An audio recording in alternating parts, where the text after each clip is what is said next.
Last time we continued to speak about the insane battle over southern Xinjiang. In Yarkland, chaos erupted as inflation soared, prompting Chinese officials to retreat to the fortified new city. Panic led to desperate measures, including the use of dummy figures for defense. As insurgents advanced, Colonel Qin's forces looted and fled, sparking violence against Uyghurs and Hindu moneylenders. By April, rebel forces captured Kashgar, fracturing Chinese control. Amid shifting alliances, Ma Chanzang sought power, but internal strife amongst leaders like Timur culminated in further violence and betrayal, with power ultimately shifting to the Kodanlik provisional government under Mohammed Amin Bugra. Abdullah's revelation ignited conflict amongst the Muslim troops. The Uyghurs and Kyrgyz briefly united against the Chinese, ultimately capturing the new city. As tensions rose, massacres occurred, fracturing alliances and leading to a power struggle. After the execution of the Uyghur leader Timur, Abdullah seized control of Yarkland, with the charismatic Tawfiq Bey rallying the forces against the Tongans. Eventually, the Khotan emirs dominated the region, achieving amidst all of the chaos, leaving only the besieged Tongans at bay. This episode is the Kumul Rebellion Part 4, the reunification of Xinjiang.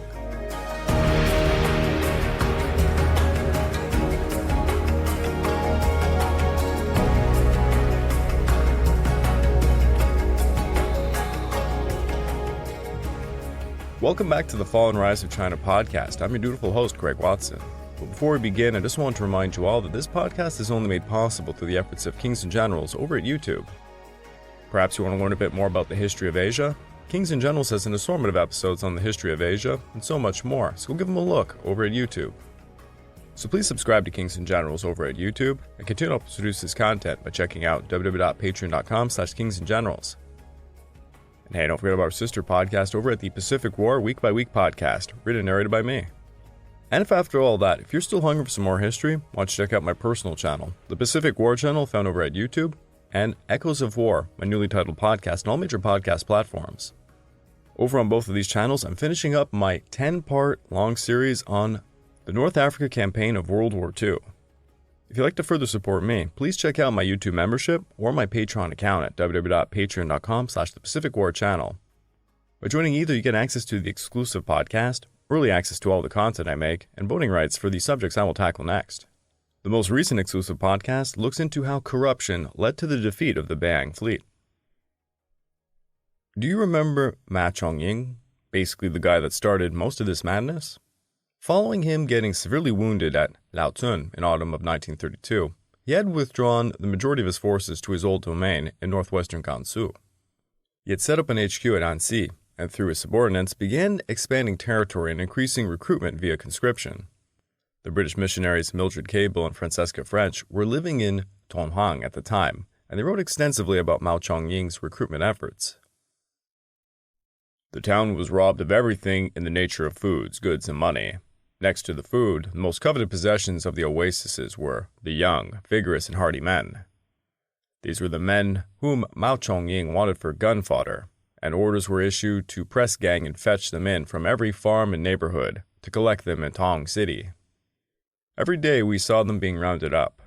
The ropes which they themselves had twisted from desert grass were used to tie their hands behind their backs, and to noose their necks in a running knot.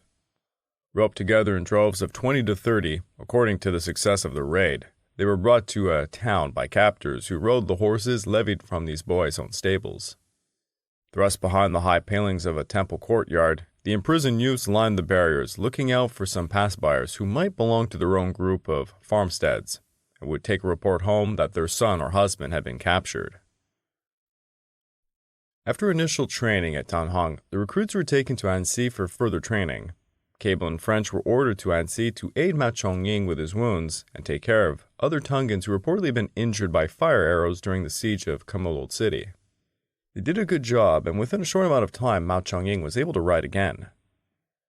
Now back over in Xinjiang, following the failed Uyghur-led rebellion at Kamul, and facing another imminent Tongan invasion in the Turfan area, Jin Jin turned increasingly to the USSR for help. In September of 1931, he bought 2 biplanes from the Soviets at about 40,000 Mexican dollars each. These planes came with 2 Russian pilots, and on October the 1st, Jin Jin signed a secret trade deal with the USSR, allowing 8 Soviet trading agencies to set up shop in Urumqi, Turkic, Kashgar, Gojia, Aksu, Kucha, Khotan, and Yarkland. Custom duties on Soviet goods were reduced and a new Xinjiang Soviet telegraph line and radio communications were established. Jin signed these deals illegally without notifying Nanjing, and in return received economic and military assistance from the Soviets.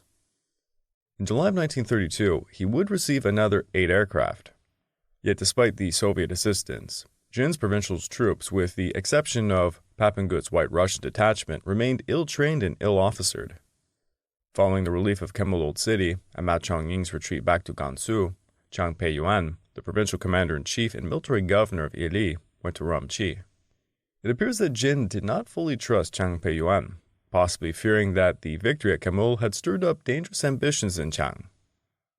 This distrust seemed to be mutual, as Chang, upon receiving orders to transfer to the provincial capital, chose to defy them, returning to Ili in an act bordering upon open rebellion. In response, Jin appointed Shang Xitsai, Chang's chief of staff, during the Kumul campaign as the new provincial commander-in-chief. This decision would have significant implications for both Jin's future and the future of Xinjiang. Shang Shidai was born in 1895 in Liaoning, Manchuria. He was the son of a small landowner. In 1917, he traveled to Japan to study political economics at Waseda University, and he came back to China in 1919 to participate in the May 4th movement. During that time, he developed radical and anti-Japanese stances. He then joined the military training school in Guangdong and later enrolled in the Northeastern Military Academy. He entered military service under Guo Songling, yes, that old crybaby, who was deputy under none other than Zhang Zolin. Shang Xitsai rose through the ranks, becoming a lieutenant colonel. In 1924, Guo Songling sponsored Shang's admission to the Shikangaku Military Academy in Japan. Shang returned briefly to help Guo Songling's failed coup against Zhang Zolin, but was able to escape imprisonment with the support of Feng Yusung and Chiang Kai-shek. They got him a ticket back to Japan, and he returned to China in 1927 to participate in the Northern Expedition as a staff officer attached to Chiang Kai-shek's HQ. After the Northern Expedition, he was made Chief of War Operations Section of the General Staff at Nanjing, but in 1929 he resigned as he did not get along with his superiors. After all of this, he took an interest in China's border defenses. At the time, a delegation from Xinjiang visited Nanjing searching for financial aid. Jin Shuzhen had instructed one of his delegates, Guang Lu, the Deputy General Secretary of Xinjiang, to find an able-bodied officer to help reorganize Xinjiang's military. Guang Lu fished around and he found Shang, who looked like a very promising man. Shang then traveled via the USSR, arriving to Urumqi in the winter of 1929. His initial welcome was lukewarm, as Jin was very suspicious of this highly qualified overseas educated man, obviously seeing him as a potential threat. Moreover, Jin's brother, Jin Shuxin, hated Shang's appointment because the man outshined him. Despite the jealousy, Jin was basically grasping at straws, and he needed the help. So he made Shang the chief of staff over the Xinjiang Frontier Army, and he also made him the instructor of the Provincial Military College.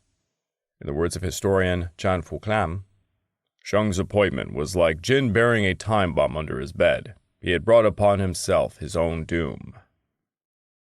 Despite receiving aid from the Soviets and the British, Jin's grip over Xinjiang was slipping away. In May of 1932, Ma Chong Ying had dispatched Ma Shuming to take over the Tongan operation against Turfan. As we had talked about, Ma Fuming, leading the provincial forces at Turfan, simply defected. Also at this time, Chang Pei-yuan's insubordination was breaking out, easing the way for Shang to be promoted to commander-in-chief. Shang was directing an unsuccessful campaign against the Uyghur insurgents at Karliktag. Following the news of Ma Fuming's defection and the Tongan capture of Turfan, Shang advanced west from Kumul to try and prevent the combined Muslim forces from marching upon Urumqi. After a bloody 2-day battle, he recaptured Turfan, but this had little effect over Ma Shuming, who had already moved his HQ to Karashar. During midwinter, Ma Shuming's Tongan cavalry and Ma Fuming's Turkic insurgents began an advance to Urumqi. At some point, a force of provincial troops sent to Urumqi by Jin, specifically to guard the Dawancheng Pass, were ambushed and annihilated by the Tongans. Meanwhile, full-scale rebellions had broken out at Kucha, led by Timur, and at Khotan, led by the Emirs. To this, Jin responded by expanding Papangut's White Russian detachment from its original strength of 250 to 1,500 men. The White Russians, most of whom came from the Ili Valley, had literally no choice but to enlist. Alongside threatening any white Russians with deportation to the USSR, Jin also arrested many Russian women to compel their husbands to enlist. By early January of 1933, Ma Shuming's Tongans had crossed the Dawancheng Pass, and they were now operating at will in the Chawupao corridor, to the immediate south of the capital. Wu Aichen, the political envoy on behalf of Nanjing, reported on January the 29th the city gates were suddenly closed, and a month of food shortages and communal tensions rose. Wu Aichen would witness the brutality of the war. In his reports, the Tongans advanced towards the city during the night, seizing the Great West Bridge after a very heavy fight. The provincial commander defending the city had only 700 troops under him, and if it was not for 300 white Russian troops suddenly arriving to the scene, it is most likely the city would have fallen. Wu Aichen described the white Russian troops as superb fighters, albeit savagely drunk, as they drove back the Tongan and Uyghurs during 2 days of hand-to-hand combat. Meanwhile, Tongans had captured the radio station and the nearby height called Devil's Hill, which overlooked Urumqi suburbs.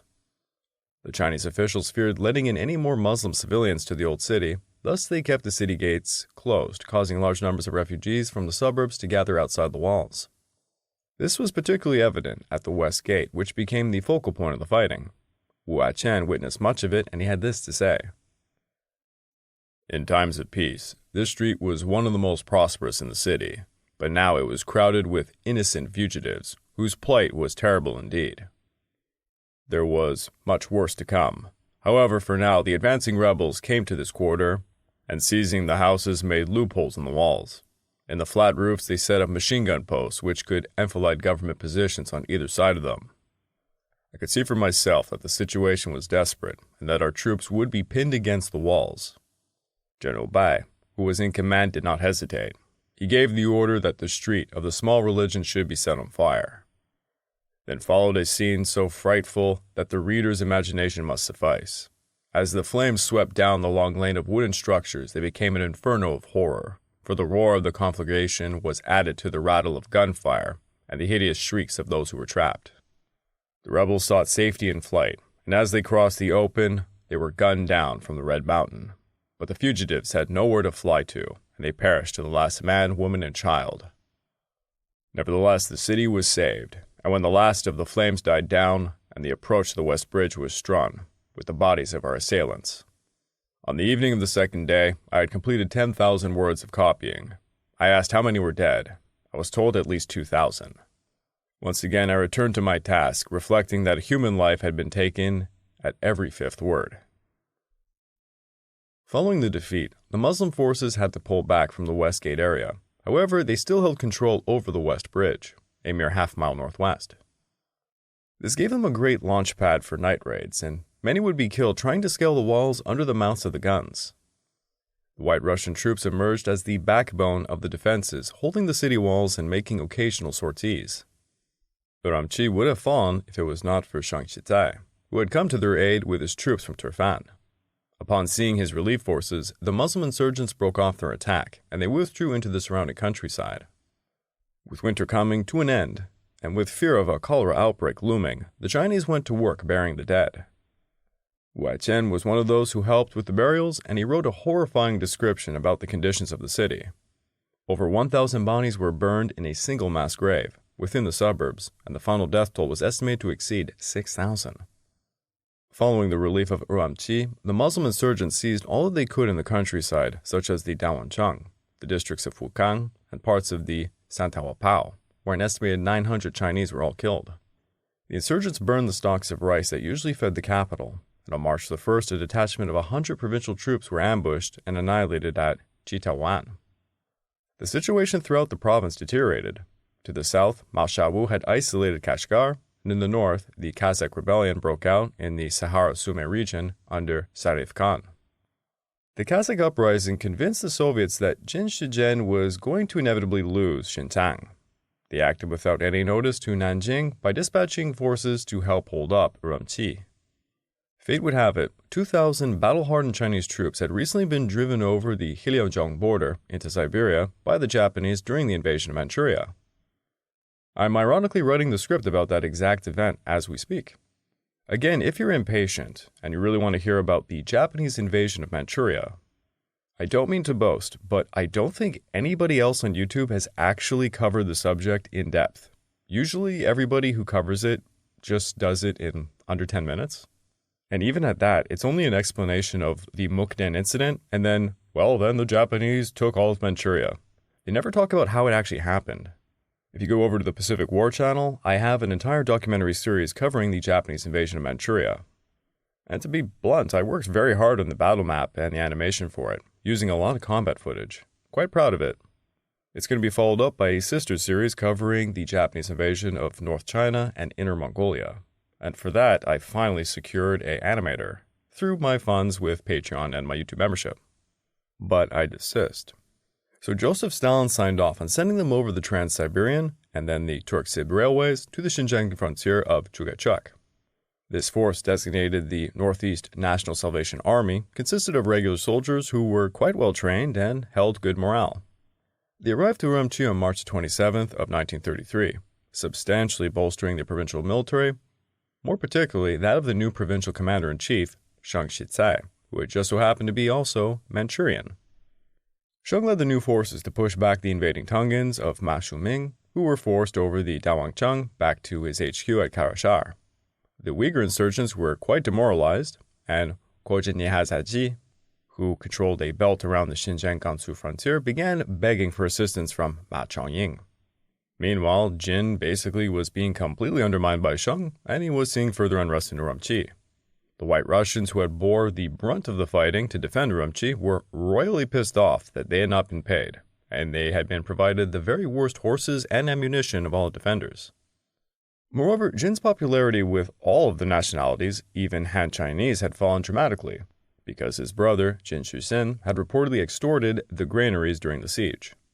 Following the relief of Urumqi, Papengut and the other White Russians approached the leaders of the Northeast National Salvation Army with grievances against Jin Shujin, and they were given assurances of support to mount a coup against him. On April the 12th, around 400 White Russians stormed the capital, with 200 of them seizing the city gates and the Yamen. Jin managed to escape over the city walls, and he fled to the USSR via Chugachak. Following that, he returned to China via the Turk-Sib and the Trans-Siberian. Meanwhile, his younger brother, Jin Shushin, was captured and executed. Shang Xitsai was encamped at Uruba at the time of the coup, and he insisted in his future memoirs he had nothing to do with the coup, and that it was all the USSR's doing.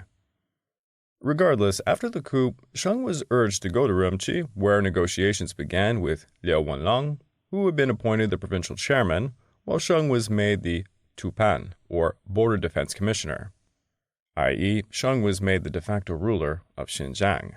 Go figure. After Ma Shuming's failure to take Urumqi and Kjan Haaji's plea for help, Chong Ying determined to re-enter the fray in person. Despite the setbacks, the Tongans had crossed the Dawangcheng and nearly taken the capital. Coupled with the seizure of Kashgar, Chong Ying most likely believed there was still a great chance to take it all.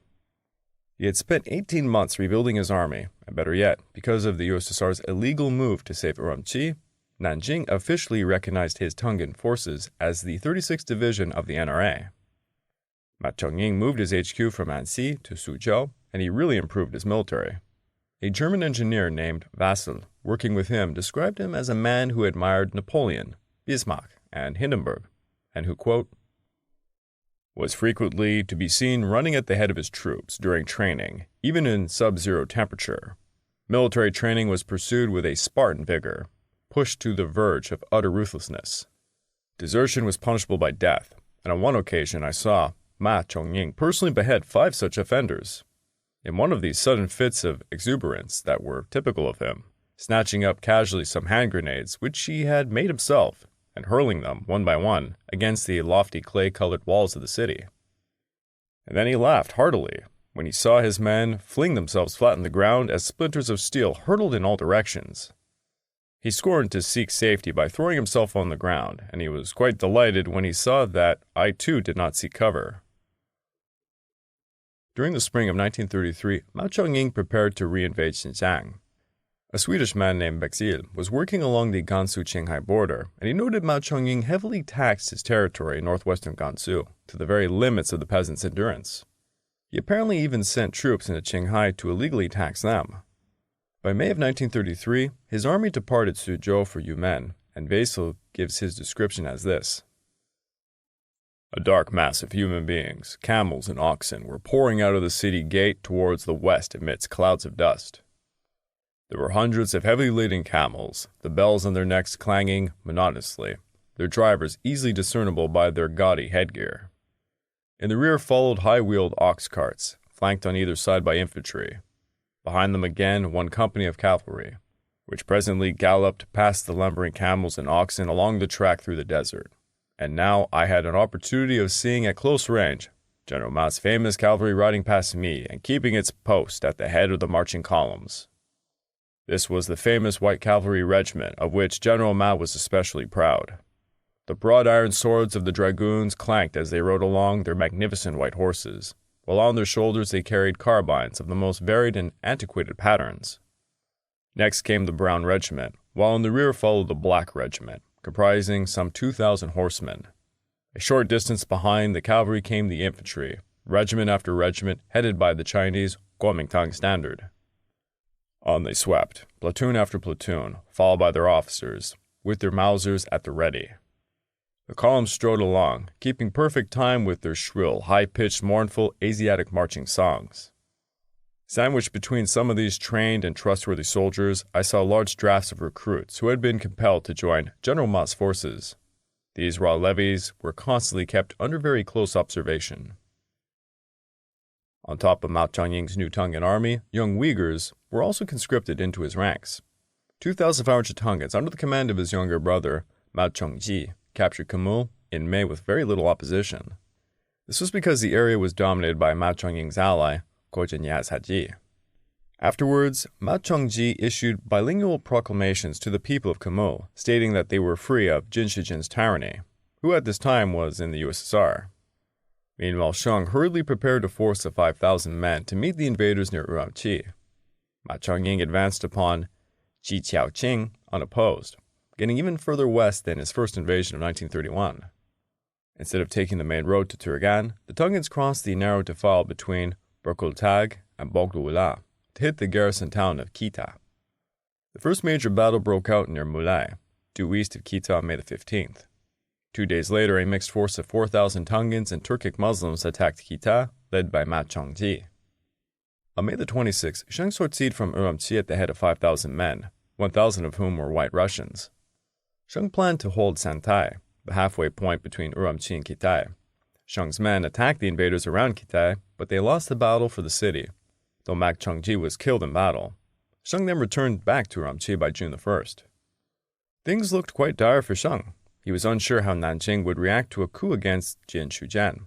His position was threatened to the east by Mao Chong-ying, now headquartered at Kitai, and to the west by Zhang Puyuan, the military governor of Yili, whom he suspected was not loyal to Urumqi and in leagues with the Tongans. Mao Chong-ying was now within striking distance of Urumqi when he suddenly halted his attack and he sent a telegram with terms. It turns out Mao Chong-ying had no idea Jin Jin had been overthrown, so he was unsure how to proceed. This bought Shang some more time to raise defenses, sending the White Russians to hold Fukang as he dispatched Wu Anchan on a peace mission to Kitai. Wu Anchan's mission failed, so Shang went to Fukang to take personal command of the army and to meet Mao Chong-ying around the hamlet of Zunichuan. During the Battle of mid-June, the provincial forces managed to gain the upper hand due to severe weather conditions, for which the lightly clothed Tongans were ill-prepared for. The Uyghur forces of Kjan Haaji also took no part in the fighting, despite being in the immediate area. The Tongans were defeated at Zunichuan, but they were not routed. Mao Chong-ying's men managed to retreat in well order to Qiqiaoqing, and from there they advanced to Turfan, joining Tongan forces under Ma Shuming. Combined, the Tongans marched to Dawanchang. At the same time, a pacification commissioner, Wang Musang, was sent by Nanjing to Urumqi. His mission was to establish peace between the provincial forces and Mao Chong-ying, both of whom claimed loyalty to Nanjing. Shang was suspicious of Wang Musang, and he felt Nanjing might be simply backing the Tongans. Thus Shang had Wang Musang placed under house arrest. Then Shang accused 3 Xinjiang officials of plotting with Wang Musang, Chang Peiyuan, and Mao Chong-ying to overthrow him, and he had them all executed via firing squad. Thus Shang clearly had distanced himself from Nanjing, and he turned 100% over to the USSR for help. During early autumn, Chong Ying was still in Turfan reorganizing the forces, while Shang was consolidating his position at Urumqi and quelling the Turkic Rebellion. Meanwhile, Kjan Haaji was growing uneasy with his alliance to Chong Ying. He began secret negotiations with Shang, and soon he was appointed Chief Defense Commissioner for southern Xinjiang. He then took his Uyghurs across the Daocheng and he occupied Toksun, only to be surprise attacked and decisively defeated by the Tongans under Ma Shuming. By late July, Kjan Haaji took his battered survivors and he fled for Kucha. At this point, Huang Musang managed to secure his release from house arrest by telegramming Nanjing the recommendation that Shang Xitsai and Louis Wenlong be confirmed in their posts as chief military and civil authorities over Xinjiang. Nanjing had really no options other than to comply. On September the 2nd, Luo Wenkan, the foreign minister of Nanjing, came to Urumqi and officially confirmed Shang into office and then mediated between Shang and Chong Ying. To compensate Chong Ying, he was offered the post of garrison commander of eastern Xinjiang, which he accepted, thus gaining control over Kumul, Barkel, and part of Turfan. After Luo Wenkan departed in early October, suddenly Shang announced the discovery of a new plot against him. He accused Liu Wenlong of conspiring with Chong Ying, Chang Peiyuan, and Luo Wenkan to overthrow him. Liu Wenlong was forced to resign, and he was replaced as provincial chairman by Zhu Juxi. Shang then prepared a final hammer blow against Chong Ying. However, Chong Ying had secretly been working with Ma Shuming to deliver a lightning strike against Urumqi, which came in December of 1933. Tongan forces passed Daocheng, and they began attacking the capital. Likewise, in response to the constant accusations, Chang Peiyuan finally threw his support to the Tongans. He led his troops across the Tauki Pass into Zungaria, and he attacked the provincial forces stationed at Wusu. Meanwhile, encouraged by the advance of the Gansu Tongans, the indigenous Tongans of Zungaria rose up en masse to Chong Ying's banner. In late December, a detachment of the 36th NRA, led by Ma Shuming, bypassed Urumqi to attack Chugachak. Vassal happened to witness this, and he described the battle as such. The sun's rays by this time were shining obliquely across the street, and they showed us the Tongan army entering the town. Stirrup to stirrup, the young regular soldiers in their smart uniforms looked well-disciplined, trim, and as an efficient force. I recognized one of their officers, Ma Shuming, the commander-in-chief's adjutant, who had frequently been my guest in Suchao. These regular soldiers rode past on beautiful horses, while huge red flags floated in the breeze above their heads, bearing the character Ma in black letters on a white ground. At a short distance followed a horde that was tolerably well equipped. I saw needle guns, blunderbusses, and muzzle-loaders. In the rear, dense clouds of dust which shut out the light, billowed onward, and then came the infantry. Men with wild eyes and matted hair. Outlaws who had nothing to lose and everything to gain from the upheaval of what was going on. After the infantry followed a huge horde of camels with their rhythmical, swaying gait, laden with produce and goods of every conceivable type. Their breath came from their mouths like smoke. Their necks were craned forward and their heads kept bobbing up and down.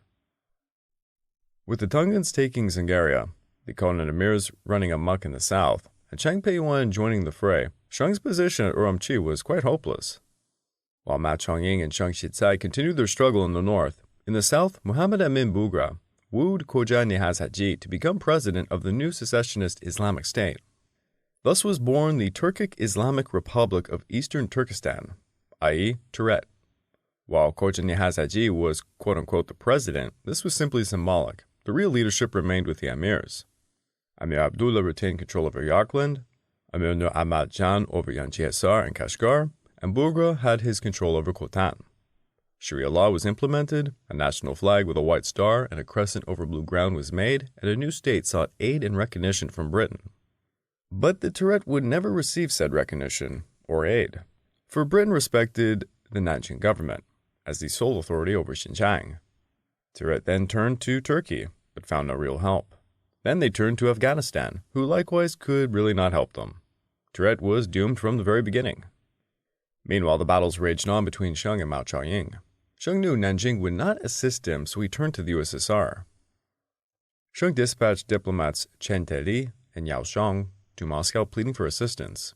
The Soviets were sympathetic, and they were quite concerned with the events such as the rise of Turet, and the possibility of Chong Ying capturing Urumqi, as they suspected him and Turet to have ties to the Japanese.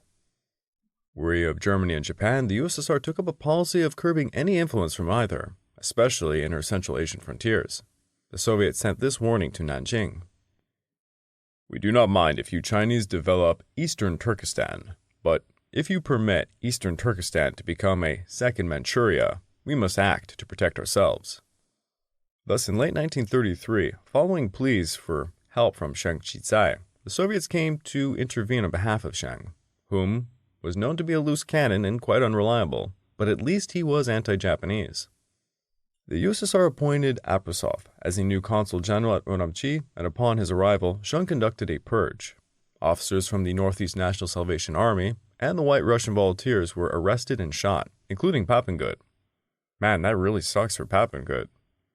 Imagine being forced this entire time to fight for these guys, and then you're just handed over to your enemy and shot.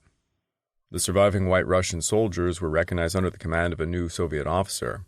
Shang signed a secret deal with the USSR to allow them to build a railway from Sergiopol through Chugachak to Urumqi. Shang then announced 6 new principles going forward. Number 1 was anti-imperialism, 2, kinship to the Soviets, 3, racial or national equality, 4, clean government, 5, peace, and 6, reconstruction. The Soviets were pleased after receiving approval from Nanjing. They dispatched 2 brigades numbering some 7,000 men supported by tanks, artillery, and aircraft against the insurgent positions at Kulja and Chugachak. The Soviet forces had orders to, quote, "clear the roads and liquidate the rebellion." They rapidly overwhelmed the forces of Chang Peiyuan, who committed suicide in shame. The Tongans of Mao Ming put up a better fight, but they were easily dislodged from Chugachak. According to Vassal, the Tongans managed to beat back some of the attacks during the 30 days of battle.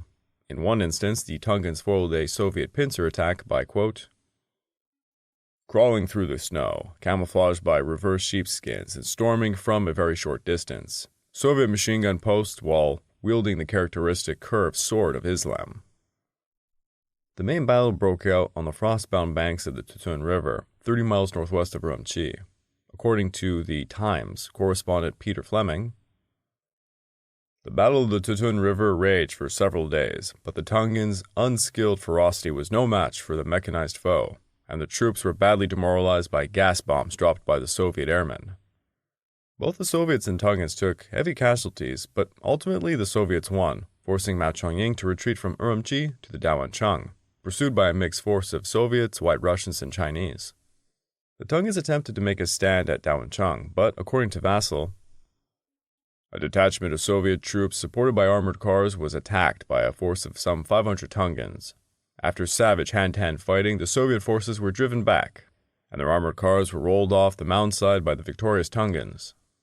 At this juncture, by a strange twist of fate, the surviving Soviet troops were relieved by a force of White Russian volunteers, and Chong Ying was forced to continue his retreat through Tongsun to Korla. Meanwhile, in southern Xinjiang, the Soviets tried to break the Tiret. A Soviet-backed force of irregulars known as the Turtunjis was set up at Ulugchat, led by Yusef Jan.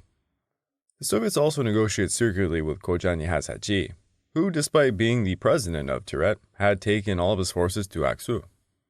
As a result, Kjan Haaji received Soviet arms in return for turning against his anti-Soviet colleagues. The amount of backstabbing in this episode is incredible.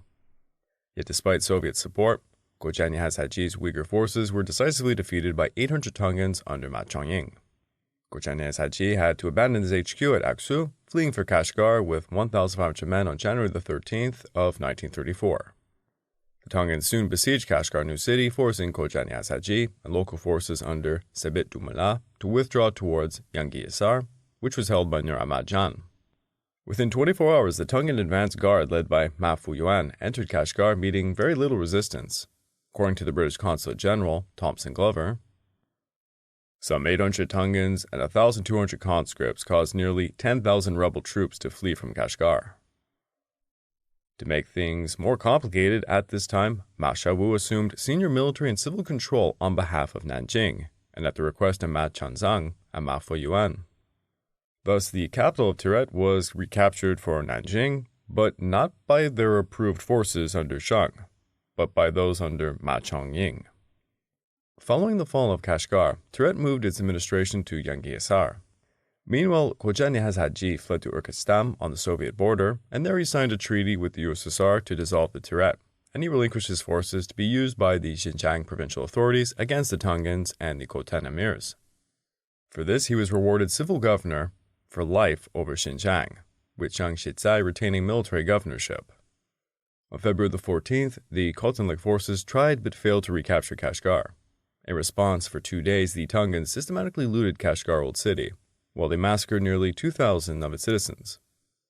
Then Ma Chanzang and Ma Fuyuan advanced to Yangi-Hisar, where on March 28th they looted its old city and killed everyone that they got their hands on. In the face of the Tongan onslaught, Amir Nur Ahmed Khan fled into Yangi-Hisar's new city, and Sibit Dumala fled for Yarklan. Nur Ahmed Khan led a fierce resistance at the new city until about April 2nd, when Amir Abdullah arrived from Yarklan with several thousand troops to help him out. However, he was caught out in the open. Abdullah's men were obliterated by the Tongans, and Abdullah was cut down, and he had his severed head sent to Kashgar to be exhibited outside the Idgah Mosque.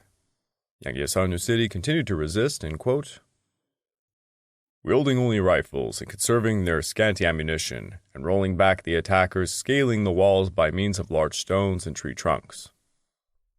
The Tongans took New City on April the 12th, putting 500 of its defenders and Nur Ahmed Khan to the sword. Meanwhile, the administration of Turret received word of Kjan Haaji's deal with the Soviets, and they refused to dissolve. Thus, Kjan Haaji went to Yarklan to try and convince Amir Mohammed Amin Bugra to dissolve the Turret. He arrived there in mid-April, only a few days before the Tongans would. Bugra fled towards Khotan as Kjan Haaji looted Yarklan, taking Sebit Duma as prisoner, and then he advanced to Aksu. The Tongans arrived at Yarklan on the 20th, and they immediately pursued Kjan Haaji. Kjan Haaji managed to get to Aksu, where he handed over Sebit Demula, who was promptly hung. Meanwhile, Chong Ying arrived at Kashgar with 10,000 men on April the 6th, where he denounced Shang Shidai as a Soviet puppet and stressed loyalty to Nanjing and to its population. Other Tongan forces captured Zarakol, and together they marched upon Khotan. Khotan was taken on June the 12th without a fight, and unlike at Kashgar and Yangi-Hisar, the Tongans did not loot, but instead hunted down Mohammed Amin Bugra, who had managed to escape with 3,000 troops towards Korea. Bugra managed to give them all the slip, and he fled with several ponies carrying a bunch of loot to Ladakh in British India. And there he received permission to travel to Srinagar. And thus ended the Turret experiment, as Ma Chong Ying claimed he had recaptured southern Xinjiang for Nanjing. Ma Chong Ying then met with Thomson Glover. He came to Kashgar to try and save South Xinjiang from the Russian influence, and he continued to stress his loyalty to Nanjing. Meanwhile, Ma Chong Ying set up a defensive line at Maralbashi and Fayezbad, with his brother-in-law, Ma Hussein, in command. During May and June of 1934, Ma Chong Ying tried to gain sympathy from the British for his cause, but they refused to get involved. In a surprising turn of events, as told to us by Thomas Glover, Ma Chong Ying left Kashgar for Urikstam early on July the 7th, with 3 or 4 of his officers, and an escort of some 50 Tongans and 1 or more members of the USSR consulate or trade agency. They arrived near the border to Russia. The escort were met by Russian or Russian-employed troops. Then the Tongan escorts dispersed and handed over their arms to some of Kjan Haaji's levies, and Ma Chong Ying disappeared into Russia. Why the courageous Tongan threw in the towel is actually a mystery. He had not yet been decisively beaten. He could have maybe taken his Tongan forces and held out for another 3 years before returning back to Gansu. Regardless, the Soviets had offered him sanctuary, and he simply took it. His fate is a complete mystery. Some say he was killed by the Soviets. Some say he rotted in a dungeon in the USSR. Some say he lived a life of luxury as a Soviet guest. And one claim that was made in 1938, when Shang Xitsai visited Moscow, states that Joseph Stalin had him executed as a gift. Ma Chong Ying's command passed to Ma Hussein, who set up an HQ at Khotan, and he carved out a sphere of influence extending from Gurgalek to Charlik. The provincial forces did nothing to stop him, and instead signed a truce, ending the wars with the Tongans. Shang Xitsai had decisively won. He now held absolute power over Xinjiang. Although, as we will see later on, Xinjiang was certainly not done seeing its battles. I would like to take this time to remind all of you that this podcast is only made possible through the efforts of kings and generals over at YouTube.